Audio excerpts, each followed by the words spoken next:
En ce vendredi de colère, les frères musulmans n'ont pas caché leur objectif, réussir à mobiliser des millions de personnes à travers le pays, poursuivre encore et toujours le face-à-face avec le pouvoir.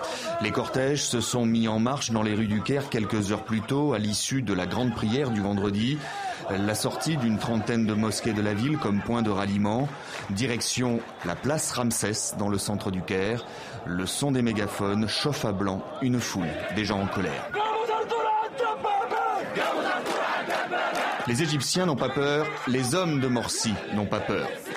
En vertu de l'état d'urgence et malgré les condamnations internationales après le bain de sang de mercredi, les policiers sont autorisés à tirer à balles réelles sur les manifestants s'ils s'en prennent à des bâtiments publics ou bien aux forces de l'ordre. Où est la démocratie? Où sont nos votes? Il tue les gens qui sont contre lui. Nous n'avons pas de fusil. Nous n'avons pas d'armes pour le tuer. Des véhicules blindés ont été positionnés par dizaines sur les principaux axes de la capitale. Et comme si la situation n'était pas encore assez explosive, les partisans du Front du Salut et du mouvement Tamarod, à l'origine de la chute de Mohamed Morsi, appellent, eux, à descendre en masse dans la rue pour assurer une sorte de vigilance citoyenne. Rendez-vous place Tahrir. Le scénario du pire serait une confrontation directe entre les deux camps ou les préludes de ce qui pourrait être une guerre civile.